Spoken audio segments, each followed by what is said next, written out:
Hello, Star Wars Fanaddicts. You've reached the Fanaddicts of Film. This is Blaster Peace Theater, and my name is Ben. My name is Alex, and I shot first. So thank you all for coming, but you're dead. If only that were a way to kill people. YouTube, what the heck, we're gonna kill. So, this is just a real quick video, and kind of just, once again, we like to talk about the state of Star Wars. This is just part of a series that we like to call that, the state of Star Wars and what's happening. Just a real quick, few kind of points on what's happening recently, and trying to be positive. So the ending of Rebels, what did you think, Alex? The space whales. The whales. But, You did like them? So you did like them a lot? The space whales, I don't know. But really what got me, and because I watched the episode again, is that Thrawn and Ezra are totally, they're in the vacuum of space. Yeah. You realize that, like, when the space whales reach in and grab them, there's no shield, there's no, I don't know. Well, the thing, and this, I mentioned this on our last review, and check it out if you guys want to. We did a full in-depth review of Rebels, but just that the fact that the space whales, I guess, have tentacles. Yeah, their tentacles came in and like grabbed it, and so they broke all the windows in the Star Destroyer. And then the Star Destroyer takes off into space, so they have no windows, and they're in space. So it's like, it does make you want. I mean, probably what Filoni will have them do is like they'll hyperspace to another planet or somewhere safe, hopefully, or maybe that's just really how they do that. I don't know if they're gonna kill off Thrawn. I feel like he's like a back burner character that we'll see, but they're gonna introduce him back into Star Wars in a point in time where he can be a much bigger deal, because he deserves it. He definitely deserves it. He's sweet, and I'm glad that we didn't see him die. But on the flip side, I wanted to see Ezra die. I wanted to see him kind of like sacrifice himself, kind of like Kanan, stay with the whole like Luke is the last hope, he's the last remaining Jedi out there. But now it's kind of like we know Ahsoka and Ezra are out there while Luke is the last hope. It is a bizarre thing, like having, what they showed, have Sabine and Hera apparently fought in the Battle of Endor, right? So that's a kind of weird thing. Which is fine. I get it that it's like a big battle, and so they want to make it bigger, and you can tell all these like side stories of like other parts of Endor just because, we only saw little parts of Endor in the Return of the Jedi, but and that's fine. It is weird to have Ezra out there. He probably ended up in the unknown regions, but honestly, this is just my pessimism, but I don't think we're going to find out what the heck happened to Thrawn and Ezra for a long time.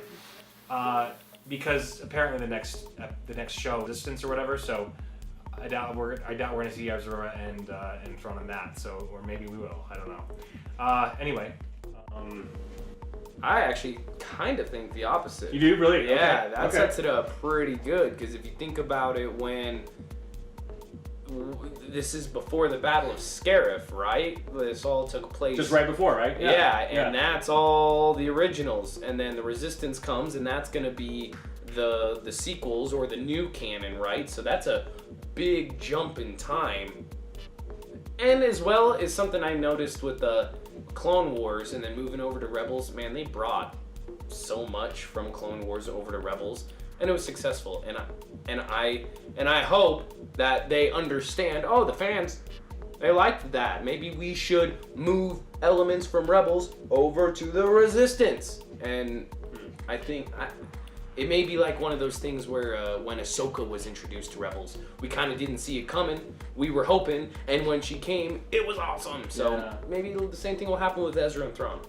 It does make me think about a lot of that and how they can intertwine that, and especially if like you're saying, and especially if Filoni's over this new project, then more likely now to think about it. You're right, but I guess I'm just mad because I want to know what actually.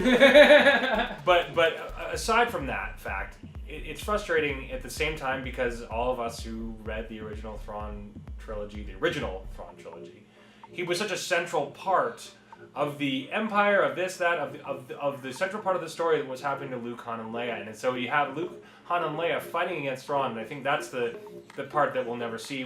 That's the great story that we'll never get a chance to grab onto. But that's just one of the things that, it's like, it's an unfortunate missed opportunity. They could have brought Thrawn in episode in episode 7. He didn't have to be a huge part of it, but they could have introduced him, and as a result, he could have been a bigger part of the story. Anyway, that's just my opinion. Anything more to add about Thrawn? Or they could stay congruent with that if they brought Resistance, the new show, right after Return of the Jedi. So when Luke is still a part of the Rebel Alliance, and maybe Thrawn comes back, maybe Ezra comes back, maybe Ezra's one of Luke's first students. Maybe Ezra's teaching Luke some stuff. I don't know, but we could still possibly see Thrawn versus Luke, Leia, and Han. We could. Maybe. This is small. Yeah, I don't think that'll happen, but anyway. It's still cool, and it's cool to see Thrawn back, and we all want to see more of him. He deserves to be in live action. Continuing on. So just cool, interesting stuff about the Solo movie. I am anticipating this film to some weird degree. We all know that he was kind of strangely, oddly cast as someone that doesn't even remind us of Han Solo, at least doesn't remind me of Han Solo. But beside that fact, having the score is being just recorded just right now as we speak, which is kind of cool. And it is the composer is, I can't for the life of me. Do you know where that was? But it's kind of odd that it's just barely starting to record the score, because it's like the film comes out and like it's John Powell. Forgive me, I'm not familiar with his work a lot, but anyway, it's kind of weird that the film's coming out in like 2 months. I don't know. It's just you should with any of these Star Wars spin-off movies, just kind of do what Rogue One did. It had like Star Wars themes. You remix the original theme a little bit, add a little bit of flair. Honestly, it could be that because it's so easy, they're doing it last. That could be. Well, and that's usually how the production works. That's usually what they do. I mean, you put the music on last. That is the last icing on the cake, usually. And that's, of course. I mean, and of course, you got sound and all these other things to go on, but that's usually the last thing. It's just funny that it's happening so far, and that's fine. It's just I'm not criticizing how they make a movie. Come on, I think it'll be okay, but anyway, we'll see. We will see. I'm strangely optimistic for it. Like I'm hoping for it because I like Rogue One. I like Rogue One a lot. But the thing is, with Rogue One, I went in with no expectation at all. No expectation. Didn't know almost anything about it. Loved it. So the Han Solo movie, I've done a little more looking into it. I don't know what it's about, but we'll see. Now, really, it's like, man, with the Solo movie coming out, with the state of Star Wars right now, I wish that Disney would just kind of like get their act together with it, like Marvel. We were talking about this a little earlier, right? And there's another channel, or station, as Ben likes to call it, another YouTube station that he follows. Who is it? No, you surprised me in that. It's actually $3 Theater. I don't know his name, but this guy here is really cool. I mean, he's got 1 million followers, so you know who he is. If you are watching us, you probably know him. He's got a cool video called, how to save Star Wars from itself. How to save Star Wars from itself. So, of course, we took onto that and kind of, this is something that I've wanted to talk about for a long time, actually, and thought about a lot, but just hadn't brought it into, because there's so much to talk about. But in general, I mean, and I think, it's like, and this has been said 1 million times, of course, it's like with the success of 19 films, and I mean almost every piece of they're just taking all the good stuff. It's not like they're not taking exact graphic novels and going, okay, this is this is it. They're taking all the good parts of it and intertwining in this cinematic universe. And the point that I always like to recognize is that they are respecting the source material and respecting the characters in such a way. It's like, I mean, you wouldn't have Peter Parker almost accidentally thinking about killing Aunt May just because. So Anyway. Aunt May pissed me off. She was too loud with Uncle Ben. I don't know. But, dude, for reals though, the Marvel movies have stuck to, like, why the characters were so loved in the beginning. And there is so much extended universe material that people still love. They may be hardcore Star Wars fans and, oh, this may scare Disney because we don't know if the masses will like it. No, they will. They will. Mara Jade, like, just that whole Luke being, there's they could have gone in so many directions, but they're doing their own thing, pulling together pieces of the extended universe that are awesome, but putting sloppy writing and plot holes and Mary Sue's and destroying the characters we love and and so that's the kind of the gist of how we feel. How do you feel about it? It is kind of weird. It's just weird. I'm trying to be positive, but I just think the whole thing's just really weird. I think hopefully all you agree with me that Filoni should step up and head Lucasfilm. I don't think that'll happen, unfortunately, though. They'll probably get someone else, or something happens if Kathleen steps away, or if she does end up, becoming the CEO of Disney. And I'm sure that may actually happen. But it will actually be a good thing for Star Wars if it does, which means she'll go away from it. So, but anyway, that's just all we have to say about that. I wonder what do you guys think? I mean, do you think that ultimately that the films, at least the discussion I had with Nick last week, we talked about how the films themselves are pretty much kind of going a direction, to bring it to the masses. They're making it pop culture, whatever. And whereas these TV series are going to be kind of really cool and gritty and fun and exciting and more like Star Wars. And that's the thing, is like every Star Wars fan, when they see a piece of Star Wars canon or read a piece of Star Wars canon, they ask themselves, does it feel like Star Wars? So, what do you think? Does it feel like Star Wars? That's my... We may feel pessimistic a lot, but again, we're invested. We're invested.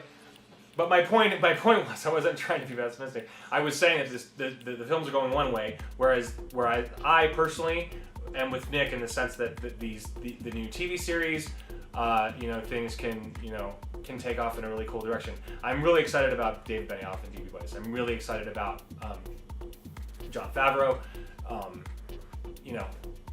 Great, wonderful addition to the Star Wars canon. I mean, that he's going to dip into Lucas' stuff, and he's going to make great stuff. I'm really psyched about Jon Favreau, especially David Benioff.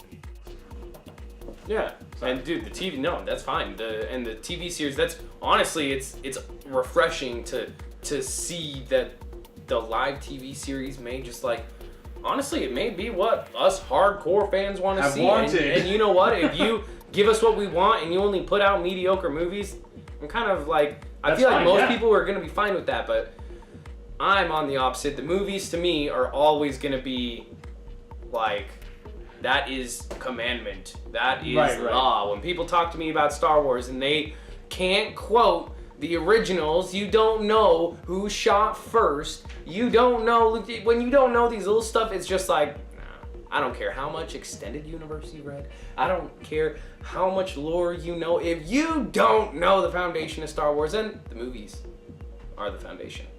And that's Star Wars. And when I watch something, when I read something, when something new canon comes out, Ben is absolutely right. I ask myself, does this feel like Star Wars? Does the music feel like Star Wars? Are we in the universe of Star Wars? Where's the Force? Are these all these little things that make it feel, put you in that headspace. And for a lot of people, it takes us back to being children. It takes us back to being these things, whatever. But for me personally, it is a spiritual experience beyond things. It does take you into a world, a place that you can escape from. Like Mark Hamill always says, it's escapism. We live in the irony business, and we're in escape, to escape from the real world, because the real world sucks. I mean, there's crazy stuff happening, and forgive us for talking about a fantasy sci-fi stories when there's so much craziness happening in the world, so many awful things. So anyway, we appreciate you guys tuning in to us. Do you have anything more to add? Thanks for watching. We'll keep it pumping out and keep being Star Wars fans. Man, I love Star Wars. Me too, and I hope you love Star Wars too. Have a great night. May the Force be with you. Always.